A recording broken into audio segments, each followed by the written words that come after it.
Sophie, I want to start today with a moment that I think every working bilingual professional has lived, and I want them to feel it as we walk into it. Okay, walk us in. It's Tuesday. You have a 10 a.m. meeting in English. You walk in feeling sharp. The words flow, you contribute ideas, you make a small joke, people off.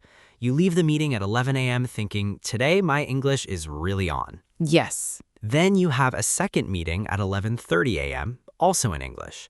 You're still good, maybe slightly slower, but still effective. You contribute, you hold your own. Mm-hmm. Then at 1 p.m., after a quick lunch, you have a long strategy meeting, 2 hours, all in English. And somewhere around the 90-minute mark of that meeting, something changes inside you. The words start to slow down. You reach for vocabulary and it isn't there. You make a grammar mistake you would never make in the morning. You hear someone ask you a question, and for a half second, you can't even understand it. And by 3 p.m., when you walk out of that meeting, you feel like a completely different person from the one who walked in at 10 a.m. Your English has collapsed, your brain feels foggy, you can't put a sentence together properly, and you sit at your desk and you think, what is wrong with me? And the answer is nothing is wrong with you. You just crossed the 2-hour fluency limit, and it is one of the most predictable, scientifically documented experiences a bilingual brain can have, and almost nobody explains it. And here is the key insight that is going to change how you understand your own working life. Speaking English as a second language is not just speaking. There is a hidden job your brain is doing constantly, every minute, that nobody talks about. And that hidden job uses an enormous amount of brain fuel, far more than monolingual speech ever does. And it has a real, measurable, predictable ceiling. And the ceiling for most bilingual professionals sits somewhere between 90 minutes and 2.5 hours of continuous active English, after which the system needs recovery. Not because you are weak, not because your English is bad, because your bilingual brain has been doing extraordinary work that you have been unaware of, and it has finally run out of fuel. And today we are going to expose that hidden work completely. We are going to explain what your brain is actually doing in every meeting. We are going to show you why bilinguals burn fuel dramatically faster than monolinguals in the same conversation. And we're going to give you 3 specific tactics that protect your ceiling and let you recover faster, so that the 3 p.m. meeting doesn't have to be a disaster. Welcome to Side by Side English Podcasts. I'm Sophie. I'm Mark. Today is for the bilingual professional who lives in back-to-back meetings, who feels guilty about afternoon performance dips, and who has been blaming themselves for something that is actually just biology. We are going to give you the science and the protection. Stay with us. We have the hidden job of suppression explained, the science of why bilinguals burn glucose faster, the 2-hour ceiling broken down, the 4 classic symptoms of crossing the line, the 3 suppression recovery tactics, a role play showing the same speaker at hour 1 versus hour 3 of the same meeting, and a word tour with 6 powerful B2 to C1 words. Quick comment question before we begin. Be honest, by the end of a long English meeting, how does your English feel compared to the start? Drop your honest answer. We want to see how universal this experience is. Okay, let's expose the hidden work. So smart. Let's start with the central science. What is your brain actually doing during a long English meeting that monolinguals don't have to do? Okay, so this is one of the most fascinating findings in modern bilingual neuroscience. When you speak your second language, your brain is doing 2 things at once. The first is the obvious one, producing English, choosing words, constructing grammar, pronouncing sounds, listening to the other person, all the regular speech production work. And the second? The second is invisible, hidden. Almost nobody knows it is happening. Your brain is also actively suppressing your native language constantly the entire time you're speaking English. Suppressing. Yes, because your native language is always there, in the background, trying to come out. The pathways are stronger, the retrieval is faster, the grammar is automatic. So when you decide to speak English, your prefrontal cortex has to do active work to hold the native language down, to prevent it from interfering, to keep the English channel open and the native channel closed. And this suppression work is real, measurable, and metabolically expensive. Extremely expensive. In bilingual brain studies, researchers can actually see this. When a bilingual person speaks their second language, certain regions of the prefrontal cortex are working extremely hard, burning glucose, doing active inhibition. And those same regions are barely active when monolinguals speak. Which means every minute you speak English at work, your prefrontal cortex is doing two jobs simultaneously, producing English and suppressing your native language, while monolingual colleagues in the same meeting are doing only one job, speech production. And the bilingual brain is paying a real cost for this. Every minute, every meeting, every conversation. The cost is invisible to you, but it is happening, and it is using up your daily glucose budget at a much faster rate than monolingual brains use theirs. And this is the genuinely shocking insight. The reason your English feels fine at hour 1 and collapses at hour 3 is not because your English got worse. It's because the suppression machine has been running at full power for 2 hours straight, and it has burned through the fuel that keeps it running. Without that fuel, the suppression can no longer be maintained, and your native language starts to leak through, and your English starts to break down. And this is the 2-hour ceiling, the point at which sustained suppression becomes unsustainable. For most bilinguals at B2 or C1, it sits somewhere between 90 minutes and 2.5 hours of active English, after which performance starts to degrade, sometimes dramatically. And here is the part that matters most. The ceiling is not a sign of weakness. It's not a sign of incomplete fluency. Even C1 and C2 speakers hit a version of this ceiling because the underlying biology, the suppression cost, never fully goes away. It just gets cheaper over time, but it never becomes free. Let's actually name the 4 symptoms of crossing the ceiling, because I think when learners hear these symptoms named, they will recognize their own afternoons immediately. Yes, 4 classic symptoms. Symptom 1, native language leakage. This is the hallmark sign. You start to slip native language words into English, sometimes whole phrases, sometimes just function words like yes or and or okay.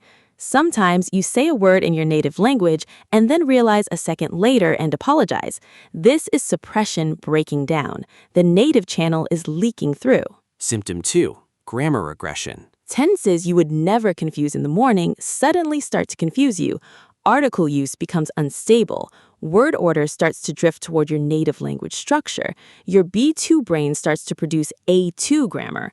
Not because you forgot grammar, because the working brain regions are too depleted to maintain the higher level patterns. Symptom 3, vocabulary shrinkage. Your speaking vocabulary becomes dramatically smaller. The sophisticated words you used easily in the 10 a.m. meeting are no longer available at 3 p.m. Your brain rations down to the smallest possible vocabulary, the cheapest words, the most familiar ones. Everything else is locked behind a door labeled too expensive to retrieve. Symptom 4, comprehension slowness. This is the most disorienting one. You hear someone say something in English, and for a fraction of a second, your brain can't process what they said. The words are there in the air, but the meaning is delayed because comprehension also uses the same depleted brain regions that production uses. And when those regions are exhausted, both production and comprehension slow down at the same time. 4 symptoms: native language leakage, grammar regression, vocabulary shrinkage, comprehension slowness.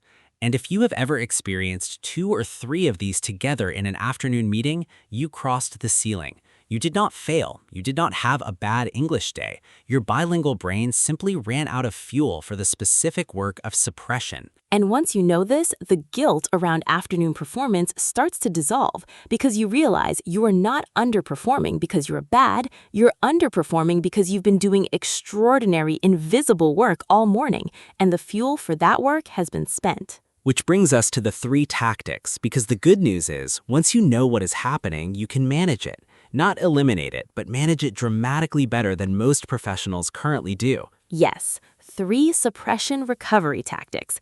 Each one targets a different part of the system. Tactic 1, the micro reset. This is a small, almost invisible practice you can use inside a long meeting. Every 30 to 40 minutes, you take a 60 to 90-second mental break. During that break, you let your mind drift into your native language. You think in your native language. Maybe you read a message in your native language. Maybe you just narrate your inner thoughts in your native tongue for just 60 to 90 seconds. And what this does is it relaxes the suppression machine temporarily. For 60 seconds, the prefrontal cortex is not fighting to hold the native language down. The fuel that was being spent on suppression gets a small, measurable break. And when you come back to English in the meeting, your tank has been partially refilled. And this can happen during natural meeting pauses, when someone else is presenting and you don't need to be actively producing, when the camera is off and you can take a moment, even during a bathroom break. The key is the deliberate drift into your native language. It's a tactical fuel recovery move, and almost nobody does it. Most bilingual professionals do the opposite. They stay in English mode the entire meeting, even during the parts when they don't need to, even during the pauses. So they burn fuel continuously for 2 or 3 hours straight without ever giving the suppression machine a chance to rest. Tactic 2. Strategic silence. This one is counterintuitive but powerful. In long meetings, you do not have to be producing English every minute. You can choose your moments. You can speak when your contribution is highest value, and you can stay silent during the parts where your colleagues can handle the conversation. You listen, you take notes, you let your suppression machine rest. And what happens is, when your critical moments arrive, your English is fresh, your vocabulary is available, your composure is intact, because you did not waste your fuel on every small comment in the previous hour. This is what senior bilingual professionals often do without realizing it. They learn instinctively to ration their participation, to speak when it matters, to stay silent when it doesn't. And the result is that their English in critical moments is consistently sharp, even in long meetings. Tactic 3. The post-meeting decompression window. This is the one that almost nobody does, and it is one of the most powerful. After a long English meeting, you take a deliberate 15 to 20-minute window in your native language. You don't go straight into emails in English, you don't go straight into another English call, you give your prefrontal cortex a recovery period. During those 15 minutes, you do things in your native language. Read a message in your native tongue, have a quick conversation with someone in your native language, listen to a song or podcast in your native language. Anything that lets your brain operate without suppression for a few minutes. And what happens is your suppression system recovers partially. The fuel that was depleted starts to come back, and when your next English meeting starts, you're not running on the depleted tank from the previous meeting. You're running on a partially restored one. And the difference between not decompressing and decompressing for 15 minutes is enormous. Many bilingual professionals have back-to-back English meetings with zero recovery in between. So by the third or fourth meeting, they are deeply depleted. Their English collapses. They feel like failures, when in reality, they have been denying their bilingual brain the recovery it actually needs. 3 tactics: micro reset, strategic silence, post-meeting decompression. Together, they let you operate dramatically more sustainably in a heavy English working day. The 2-hour ceiling still exists, but you stop slamming into it unprepared. You start dancing around it. Okay, let's do a role play. Sophie, set the scene. I'll set it. We're going to show the same person in the same meeting at hour 1 and at hour 3, so learners can hear exactly what the ceiling crossing sounds like. Okay, the scene is a product strategy meeting, 3 hours long. The same bilingual professional, Daniel, is contributing throughout. We're going to hear him answer the same kind of question at 2 different points. Version 1. Daniel at the 10 a.m. mark, 40 minutes into the meeting. Fresh. The team lead asks him, "Daniel, what do you think about the proposed timeline?" Honestly, I think the timeline is tight but feasible. The first phase is the most exposed to risk, especially around vendor integration. If we can lock down the vendor decisions in the first 2 weeks, the rest of the timeline becomes much more predictable. And if we can't, then we should be honest with leadership now, not in month 2. So my recommendation is to invest extra effort in the first 2 weeks specifically. And listen to that. Confident, articulate, strategic. The sentences are well constructed, the vocabulary is sophisticated, the reasoning is layered. This is Daniel at his peak. Suppression machine is running smoothly. Fuel is full. Now, version 2. Daniel at the 1 p.m. mark. 2.5 hours into the same meeting, same Daniel, same question, asked again about a new timeline that came up. Yeah, so the timeline. I think the timeline is it could work, but the first phase is how do you say? It has more risk, especially the vendor part. If we don't decide the vendors quickly in the first weeks, then the rest is more difficult. And C, I mean, yes, we should tell leadership early if there's a problem. So yes, focus on the first 2 weeks. And listen to that. Same Daniel, same brain, same English knowledge, same opinion, but everything has degraded. The ums multiplied, the vocabulary shrank dramatically, a native language word slipped in, the sentences fragmented, the strategic layering collapsed, the composure thinned out. And the difference is not Daniel's English level. The difference is 2.5 hours of continuous suppression work. The prefrontal cortex that was crisp at hour 1 is now depleted, and the symptoms of the 2-hour ceiling are all visible. Vocabulary shrinkage, grammar simplification, native language leakage, slower comprehension.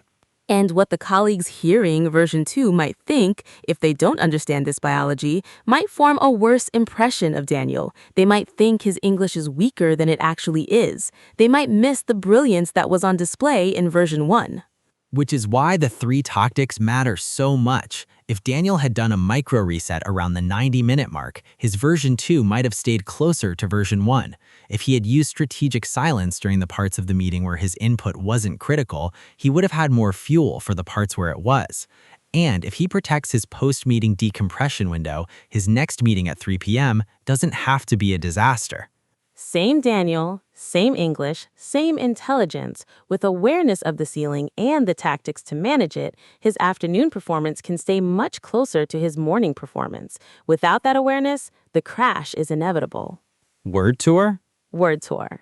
First word, suppression. Suppression is the act of holding something down, keeping it from coming out, preventing it from expressing itself.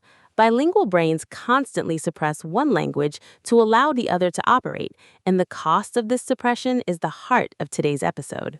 For example, most bilingual professionals have no idea that their brain is doing constant language suppression work, even though it is one of the most expensive cognitive tasks they perform each day. Repeat, suppression. Suppression. Next, inhibition. Inhibition in cognitive science means the active blocking of an automatic response. Your native language is the automatic response. Speaking English requires inhibiting it. Inhibition is the technical word for what suppression actually is in the brain. For example, bilingual brains spend a significant amount of glucose on inhibition, constantly blocking the native language from interfering with second language production. Repeat, inhibition. Inhibition. Next, to sustain. To sustain something means to keep it going over time, to maintain it under load. Your English performance early in a meeting is the result of sustained suppression, and the 2-hour ceiling is the point at which suppression can no longer be sustained. For example, the bilingual brain can sustain active English production for about 2 hours before the suppression system starts to falter. Repeat, sustain. Sustain. Next, threshold. A threshold is the point at which something changes from one state to another. The 2-hour fluency limit is essentially a threshold.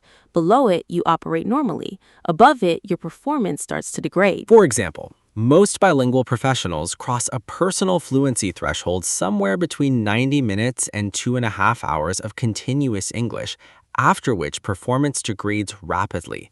Repeat, threshold. Threshold. Next, to leak. To leak means to slip through, to escape through small openings. When the suppression system weakens, the native language starts to leak into your English. A word here, a phrase there, an automatic response that came out in the wrong language. For example, native language leakage is one of the first signs that your suppression system has crossed its threshold and needs recovery. Repeat, leak. Leak. And finally, decompression. Decompression is the process of releasing pressure, recovering from strain, returning to a baseline state. The post-meeting decompression window is the deliberate practice of allowing your bilingual brain to recover before the next high-demand event. For example, even a short decompression window in your native language between English meetings can restore enough cognitive fuel to dramatically improve performance in the next meeting. Repeat, decompression. Decompression. 6 words today: suppression, inhibition, sustain, threshold, leak, and decompression. Every one of them is a real, modern, useful English word that captures something specific about how your bilingual brain actually operates under load. And every one of them is the kind of word you will hear in real conversations about cognition, performance, and managing demanding professional work. Mark, one final takeaway for everyone watching. That the afternoon collapse you have been blaming on yourself is actually a biological reality of being bilingual. Your brain is doing extraordinary hidden work every minute you speak English.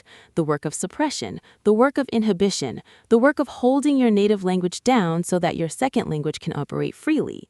And that work has a fuel cost, and the fuel runs out around the 2-hour mark. And the version of you who crashes in afternoon meetings is not weak, is not bad at English, is not failing. That version is a bilingual professional whose suppression system has run out of fuel after doing twice the cognitive work of every monolingual person in the room. The fact that you can still speak English at all at hour 3 is impressive. The fact that you do it daily for years is extraordinary. And once you stop blaming yourself and start protecting your ceiling, your professional life shifts. You schedule your important meetings in your peak windows. You take micro resets during long meetings. You use strategic silence to conserve fuel. You protect your post-meeting decompression. And the afternoon crash, the one that has been a part of your work life for so long, starts to soften. It will never fully disappear because the biology never fully disappears, but it can be managed dramatically better than most bilingual professionals currently manage it. Small challenge before we go.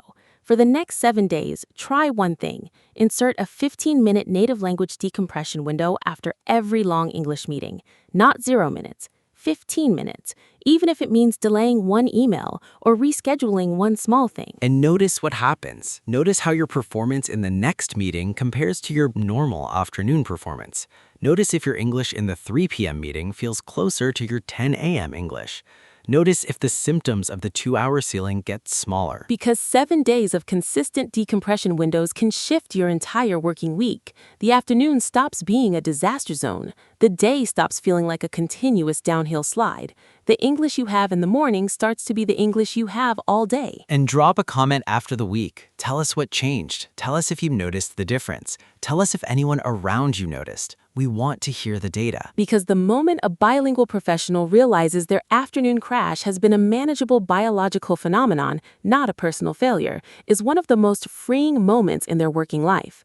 The guilt dissolves, the protection starts, and the work finally becomes sustainable. I'm Mark. I'm Sophie. Thank you for being here. Thank you for being willing to look at the hidden work your brain has been doing for years. Protect the ceiling. Decompress on purpose. We'll see you in the next one. Bye, everyone. Bye.